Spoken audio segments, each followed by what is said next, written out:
Thank you. Turning now to a first alert update out of Brown County. The teenager at the center of a gun incident at Preble High School appeared in Brown County Juvenile Court this afternoon for a status update in his case. 17-year-old found delinquent late last year of possession of firearms on school grounds. Green Bay police arrested the student in September after a loaded gun was found inside his backpack inside a locked classroom.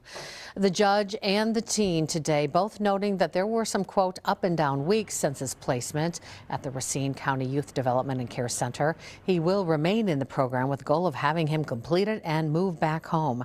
The court will revisit his progress in about 6 months. The cost